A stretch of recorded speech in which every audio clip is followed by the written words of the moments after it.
MLBZachary D. Rymer at zachrymerMLB Lead WriterJune 12, 2018. Quick before Brian Dozier gets hot.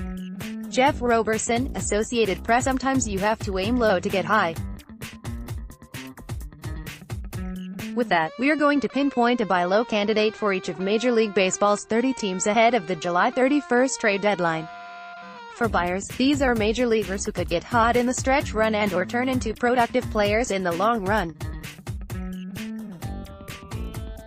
For sellers, these are prospects or fringe major leaguers who are either undervalued or who could benefit from a change of scenery. Be warned that some players make sense for more than just one team. We'll go in alphabetical order by city. Records and statistics accurate through play Sunday. Hannah Fosline, Getty Images. It may be showing signs of life, but it's no secret the Arizona Diamondbacks' offense has been their biggest weakness in 2018. Rather than go all in on Manny Machado, they can fix this by going in on Brian Dozier. After cranking 76 home runs in 2016 and 2017, the slugging second baseman is having a down year for the Minnesota Twins. He's just a .728 ops and 9 homers to 61 games. That puts the Twins in an awkward position. They need Dozier to mash if they want to climb back in the American League Central race. But because of his pending free agency, they can't wait forever to trade him. The D-backs need defense at second base, .701 ops, even more than shortstop, .719. The sooner they move on Dozier, the more likely they are to benefit when his power inevitably goes supernova. Adam Betcher, Getty Images. The Atlanta Braves have enjoyed a little bit of everything, mainly offense, in their rise to the top of the National League East. But going forward, they could use a sturdy veteran for their rotation. The Braves have more than enough prospects to go big in this pursuit. But since they also have enough firepower elsewhere in the rotation, they can settle for more of an innings-eater type. They could do worse than Lance Lynn. The longtime St. Louis Cardinal has just a .08 ERA and 12 starts for the Twins. Between that and his $12 million salary, pitching-needy contenders figure to overlook him. Lynn, however, has turned things around with a 3.05 ERA over 38.1 innings in his last 7 starts. Even if he can't keep that up, the Braves could bank on a move back to the National League and into their power-suppressing park being just what Lynn needs. Rich Schultz, Getty Images. Among the wares the Baltimore Orioles have to sell are a star shortstop, Machado, and, if healthy, a star closer, Zach Britton. Given that they need both things, the Philadelphia Phillies are a good bet to be doing business with the O's. Baltimore will make out well if it can squeeze hotshot pitching prospect Sixto Sanchez out of Philadelphia. Failing that, settling for Adonis Medina would be acceptable. Medina, 21, is struggling to live up to his preseason billing as a top 100 prospect. He has just a .482 ERA in 10 starts for High Clearwater, in part because he's not repeating the strikeout rate, 10 per 9 innings, that earned him attention in 2017. Medina nonetheless has a high floor based on his ability to throw strikes with his fastball, changeup and slider. No organization needs pitchers like that more than the Orioles. Getty Images. Because they're sitting on a farm system that was shallow even before Michael Chavis' suspension and Jake Room's Tommy John surgery, the Boston Red Sox don't have much choice but to buy low this summer. The relief pitcher market is their best hope for doing so. And their top target should be Keone Kela.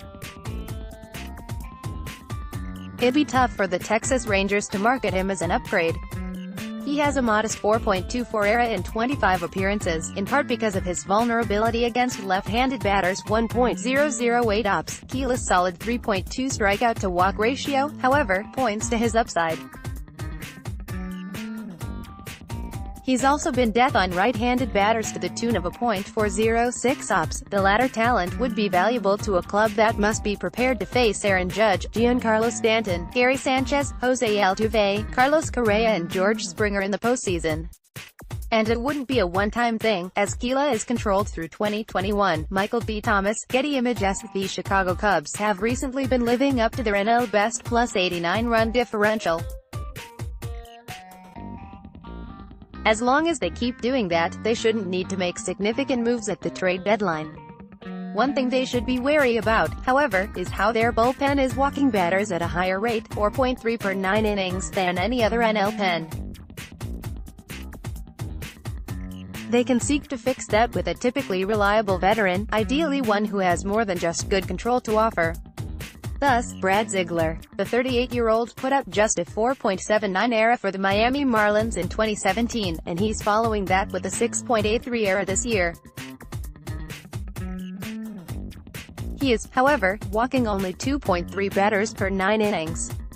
He's also getting ground balls at a characteristically elite rate, 69.8%. He's just the guy to help the Cubs prevent and stop fires in the late innings. Ross D. Franklin, Associated Press. If the Chicago White Sox put slugging first baseman Jose Abreu on the block, the Colorado Rockies might be first in line. No contender needs an impact bat at first base like they do. The White Sox wouldn't have to settle in a deal with Colorado. But they could angle for an intriguing add-on such as Tyler Nevin. He's the son of Phil Nevin, who's probably most famous for being picked number 1 overall in the 1992 draft, 5 spots ahead of Derek Jeter. The younger Nevin was selected a little lower, at No. 38, in 2015. Since then, he's mostly struggled at the plate and raised questions about his long-term viability at third base. And yet, Nevin is still only 21. Just last year, he showed some life with a .305, .364, .456 line at Single-A Asheville. Were he to recapture that mojo in the White Sox system, he could be a Abreu's replacement at the not-so-hot corner. Rob Carr, Getty Images. The Cincinnati Reds' top priority should be landing MLB-ready pitchers in trades of second baseman Scooter Gennett and/or closer Raisel Iglesias. While he wouldn't necessarily be the headliner in a deal for either, or, the Washington Nationals have one such pitcher to offer in Eric Feta. Granted, this idea is a long shot. The Nationals aren't an obvious suitor for Gennett or Iglesias. And in light of recent injuries to Steven Strasburg and Jeremy Hellickson, they shouldn't rush to deal MLB-ready pitchers. But if Strasburg and Hellickson heal well, Feta may go right back to being in no-man's land. He has strong minor league numbers, but his struggles to find his footing in the majors have contributed to his fall from the ranks of MLB's top prospects. Nonetheless, the right-hander's solid arsenal and control give him a fairly high floor. Like the Orioles, the Reds need pitchers like that. Rich Schultz, Getty Images. Everyone and their uncle knows how badly the Cleveland Indians need bullpen help. And while they could look to buy low to solve that problem, they shouldn't risk it. Instead, they should buy low on an outfielder by targeting Adam Jones. His reputation precedes him, and he's doing a decent job of living up to it at the plate with a .754 ops and 10 homers in 62 games. But then there's his .301 on-base percentage. And then there's his center field defense, which is still very much bad, according to the metrics. Lastly, there's his $17 million salary. The Orioles could have trouble drumming up interest in Jones if they put him out there, but they'd be wise to take what they can get for him rather than to simply see him into free agency. Given the Indians' need for a solid right-handed outfield bat, they are just the team to give the O's something. Brian Davidson, Getty Images. It wouldn't be the worst idea for the Rockies to splurge on a sure thing like Abreu. Their first base problem is that bad, after all, and he would remain under their control through 2019, but if they'd rather keep their best prospects, they can always pivot to Lucas Duda. That will depend on how well he recovers from a bout with plantar fasciitis, which is a tough ailment to win a bout against. But if he does, the Rockies shouldn't be scared off by the pedestrian numbers, .716 ops and 4 homers, he's put up for the Kansas City Royals. Dude's ability to hit right-handed pitching is alive and well within .854 ops. That makes him an ideal platoon partner for Ian Desmond, who could also platoon with Gerardo Parra and Carlos Gonzalez in Colorado's outfield. Mike McGinnis, Getty Images. Choosing Casey Mize at number 1 overall in last week's draft, the Detroit Tigers used their first pick on a pitcher for the 4th straight year. That makes it clear what the Tigers are basing the rebuild on, but there is one nit to pick: the hurlers who headline their farm system are arguably more high-floor guys than high-ceiling guys. It wouldn't hurt to spice things up with an upside play. For example, Franklin Killamy.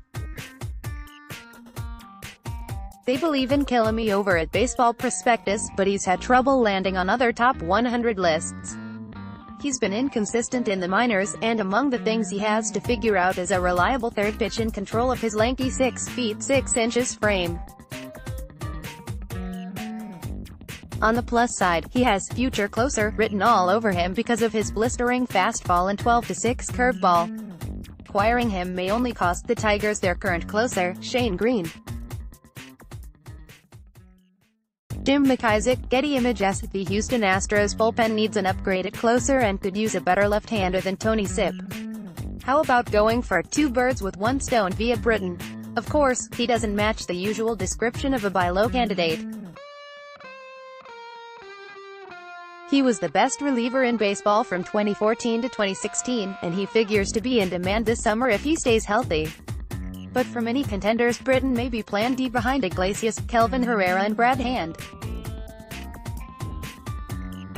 Not just because of his health woes, but also because of how vulnerable he was when he was healthy in 2017. If somebody is going to roll the dice on Britton, it should be the Astros. The one talent of his that remained elite amid his trying 2017 was his ability to get ground balls.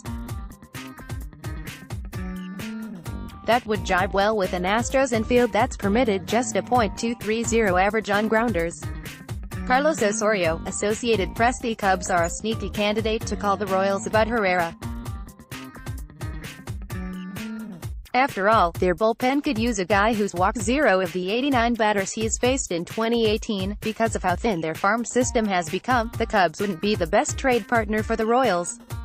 It's nonetheless hard to imagine a better landing spot for Chicago's top prospect, Adbert Alzolay. The 23-year-old righty entered 2018 as a fringe top 100 prospect, but you wouldn't know it by what he's done in 8 starts for AAA Iowa. He has a 4.76 ERA with just 27 strikeouts and 39.2 innings. He's also a fly ball pitcher, which isn't a great thing to be in baseball's homer-happy era. But if a pitcher like that can thrive anywhere, it's in the cavernous confines of Kauffman Stadium. And the Royals could look forward to greeting him sooner rather than later. Jeff Roberson, Associated Press. If Shohei Ohtani is indeed unable to avoid Tommy John surgery, the Los Angeles Angels must scour the market for a guy who's both an ace pitcher and a star slugger. Since that's a tad unrealistic, they could settle for Jay Bruce. The first year of Bruce's 3-year, $39 million contract with the New York Mets has been a disaster. He has just a .627 ops with 3 home runs through 59 games. He's also in the way of regular playing time for Brandon Nimmo and Michael Conforto. But as bad as Bruce has been, the Angels have had to endure worse in right field. Cole Calhoun has gotten the bulk of the at-bats at the position, and his .374 ops makes Bruce look like Ted Williams. At this point, taking on Bruce probably wouldn't cost the Angels much in terms of money or prospects. In return, they'd get a guy with offensive upside well beyond what he's shown. Jim Cowsert, Associated Press. The Los Angeles Dodgers are riding a 17-6 stretch that's put them right back in a winnable National League West race. Still, they'd be fools to not address their pitching depth. The rotation needs a guy who can provide innings until Clayton Kershaw, Rich Hill and Kenta Maeda are healthy again. Then, said guy could serve as a swingman. Bartolo Colon would do the trick. markedly large and sexy 45-year-old got off to a strong start with the Rangers, but his era is now on a steady upward trajectory. That raises suspicions about how much he's changed since putting up a 6.48 ERA in 2017, as evidenced by his 1.3 walks per 9 innings and 6 innings per start. However, Colin can still throw strikes and eat innings with the best of them. And the Dodgers wouldn't have to worry about upsetting their luxury tax standing by bringing him aboard. He's making only $1.8 million.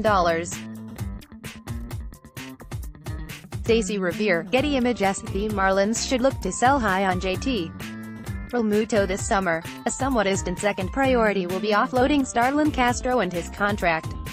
The Milwaukee Brewers make sense for Castro. They need offense at second base.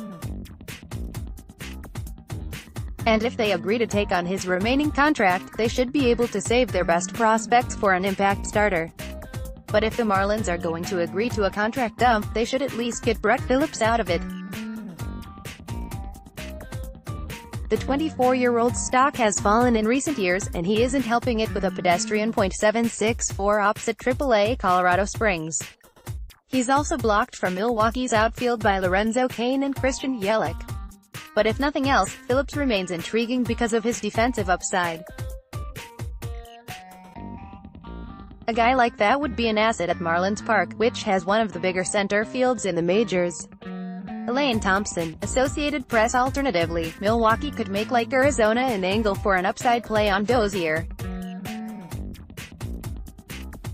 As far as needs go, an upgrade at second base is certainly secondary to a rotation upgrade.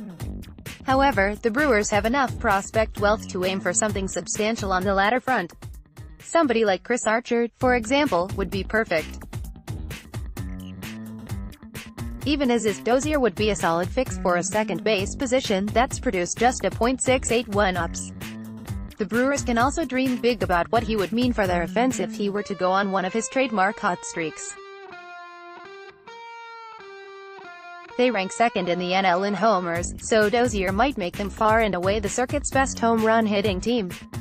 As a bonus, his presence would free up Jonathan Villar and Hernan Perez to serve the Brewers in super utility roles that they're well suited for. Jeff Roberson, Associated Press. The Twins have enough talent locked in for the long haul to avoid a total rebuild. They do, however, have to worry about the long-term depth of their starting rotation. Lynn is signed just for 2018. Irvin Santana, Jake Odorizzi, Kyle Gibson and Michael Pineda are only controlled through 2019. In the past, Minnesota likely would have been on the lookout for low-ceiling, pitch-to-contact types. But since it's begun to embrace strikeout pitchers, it should have its eyes on Mitchell White. The 23-year-old Dodgers farmhand has flopped in his first season as a top 100 prospect, putting up a 5.87 ERA with just 22 strikeouts in 23 innings for AA Tulsa. And yet, he's still the same guy who used a plus fastball-slider combination to whiff 10.8 batters per 9 innings in 2017. If the return is Dozier or one of the Twins' starters, the Dodgers may be willing to surrender White. Matt York, Associated Press. If there's a silver lining in Mets land these days, it's that New York shouldn't have to sell low on mini trade chips this summer. Least of all is Drupal Cabrera, who's an impact bat at second base. Among the usual suspects for second base help, the Brewers have an interesting player to offer in third baseman Lucas Erceg. Erceg earned recognition by hitting .327 with an .895 ops and 30 extra base hits in 68 games in rookie ball and single-A following the 2016 draft. The 23-year-old has hit some walls since then and has a .650 ops for AA Biloxi this season. Still, it's too early to give up on his potential as a well-rounded offensive producer with a slick glove at the hot corner. With Travis Shaw at third base, the Brewers don't need a player like that for the long run. With David Wright on his way out and Todd Frazier only signed through 2019, the Mets do.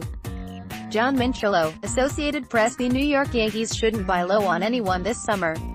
Their ambitions are too high, and their farm system is too deep for such activity.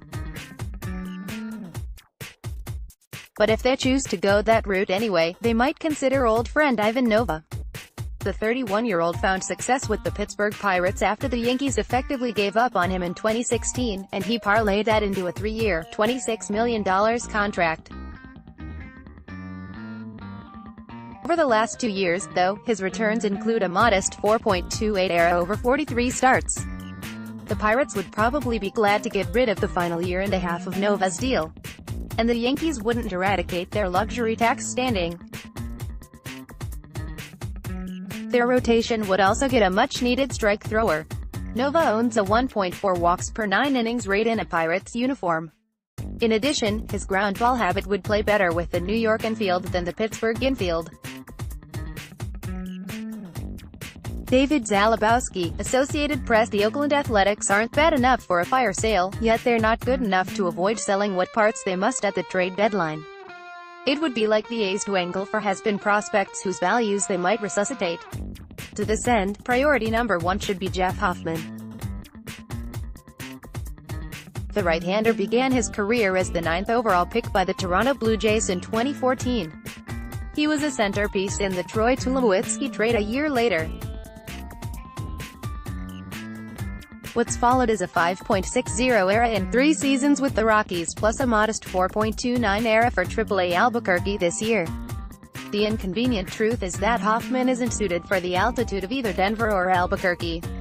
He throws hard, yes, but his best secondary pitch is his curveball. Those don't break as well in thin air. If the A's put Hoffman and his stuff at sea level, they could have a steal on their hands. Riots, Getty Images. According to John Heyman of FRS Sports, the Phillies love Machado and may be the favorites for him. They have prospects, and they need a fence at shortstop, so that adds up. If they do go big for Machado, however, they won't have much choice but to buy low on a closer they also need. Once again, Keela emerges as a distinct possibility. Though he probably works best as a right-handed specialist, he's not totally without the goods to cut it as a closer. For example, there's an average fastball that's up to 96.6 miles per hour. For another example, there's his rate of contact allowed, which is well below the MLB average. Best of all, Keela hasn't been as prone to home runs as incumbent Phillies closer Hector Neris. A move to the NL could only help his home run suppression. Russell Lansford, Getty Images. Apologies for putting the same guy just 2 slides apart, but that speaks to how similar the Pirates are to the A's. For one thing, they're also only a borderline contender that's more likely to sell than to buy this summer. For another thing, they're also an organization that's obligated to try for upside plays on other teams' fallen prospects. Hoffman also fits with Pittsburgh's pitching philosophy. The organization likes pitchers who can throw hard. Hoffman's heater typically fits the bill, with an average of 94.3 miles per hour in the majors. To boot, a move from Coors Field to PNC Park could only help him. Matching the Pirates and Rockies on a trade is the tricky part. But since the Rockies could use a catching upgrade and/or a versatile right-handed hitter, Francisco Cervelli and Josh Harrison are 2 possibilities. Cameron Hart, Atlanta Braves, Getty Images. The San Diego Padres are in a charmed position for a last-place team. They already have a farm system with 7 players in MLB.com's top 100, and they have the trade chips to add to it this summer. Because they have many prospects to deal and they could use a veteran starter, e.g., Tyson Ross, and/or a shutdown reliever, e.g., Brad Hand, the Braves are a possible trading partner. If the Padres do business with them, they should try for Max Fried. 6 years after the Braves drafted him 7th overall, the 24-year-old is in an uncertain place in the team's future. Though he's still well-regarded, his control issues cast him as something of an unknown in an Atlanta system loaded with talented arms. San Diego is a better place for Fried to get on-the-job training. Down the road, that could turn him into the leader of a rotation with Cal Quantrill, Mackenzie Gore and others. Elsa, Getty Images. Madison Bumgarner is back, but the San Francisco Giants rotation needs more help if the team is going to have any shot of finishing atop the NL West. Whatever help comes must be cheap. The Giants don't have much in the way of prospects, and they surely don't want to go any further over the luxury tax threshold. In lieu of better options, they should put in a call to Cleveland about Josh Tomlin. The 33-year-old lost his spot in the Indians' rotation in May, in no small part because he just couldn't stop giving up dingers. He allowed 15 homers over his first 7 appearances. But in walking only 7 batters through 37.1 innings, Tomlin is showing he's still a strike thrower. He may therefore be just a move to add. Schwain, Getty Image. Starting pitching looked like the Seattle Mariners' biggest need for a while there, but a 3.01 ERA over the last 30 days has tossed that concern out the window. The biggest concern for the Mariners now should be the sustainability of their 21-9 record in one-run games. Additional offense can help them protect against that, and replacing Robinson Cano's left-handed power is an ideal way to go about getting some. Survey says, Duda has a more tried-and-true ability to mash right-handers than Seattle's large adult son, Dan Vogelbach. And that ability would play well in tandem with Ryan Healy, who typically mashes lefties at first base. And that, for the record, is the position where the Seattle offense lags far behind most of the rest of MLB. Jim McIsaac, Getty Images. The Street. Louis Cardinals must prioritize finding bullpen help ahead of the trade deadline. Specifically, they need an upgraded closer and a more reliable lefty than Tyler Lyons or Brett Cecil. That basically puts them in the same boat as the Astros, so they might as well angle for the same guy, Britton. To one extent, Britton doesn't fit quite as well in St. Louis as he does in Houston. The Cardinals' infield defense isn't quite as good, as it's allowing a .235 average on ground balls. But whereas the Astros have to worry about facing a whole bunch of right-handed sluggers in the postseason, the threats to the Cardinals are mainly on the left side: Bryce Harper, Anthony Rizzo, Freddie Freeman, Shaw, Yelich, Cody Bellinger, Brandon Belt, and so on. To that extent, Britton would fit just fine in St. Louis. Bill Castrune, Associated Press. It's largely by design that Rays starters are last by a mile in innings pitched. They've been challenging the notion that starting pitchers are even necessary. If this experiment sticks, the Rays will need as many interesting relievers as they can get. That's their cue to try for Cody Medeiros in a trade with the Brewers. The lefty was the number 12 pick in the 2014 draft. He's all but fallen off the radar since then, as he struggled to gain footholds in the minors. He's had problems with his control, 4.6 walks per 9 innings, in racking up a 5.02 ERA. He's still mostly being used as a starter, but a move to the pen seems inevitable. On the plus side, Medeiros' arm action and fastball-slider combination give him an ideal relief profile. If the Rays were to pick him up in a trade for, say, Archer, they'd stand to get a steal in the long run. Joel Auerbach, Getty Images' own trade that seemingly everyone wants to see involves Cole Hamels going from the Rangers to the Yankees.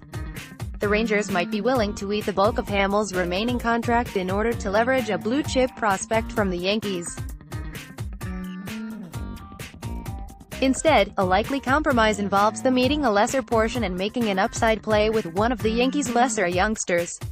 For instance, Chance Adams. Adams entered 2018 as a consensus top 100 prospect after putting up a 2.45 ERA at AA and AAA in 2017. He's since struggled to live up to that with a 5.43 ERA for AAA Scranton, Wilkes-Barre. He's struggled with homers, 1.5 per 9 innings, and walks, 4.3, yet he's still only 23, and his 10.7 strikeouts per 9 innings point to his potential as a K artist. And in Texas, he could slide right into a rotation that sorely needs some long-term hope. Matt Slocum,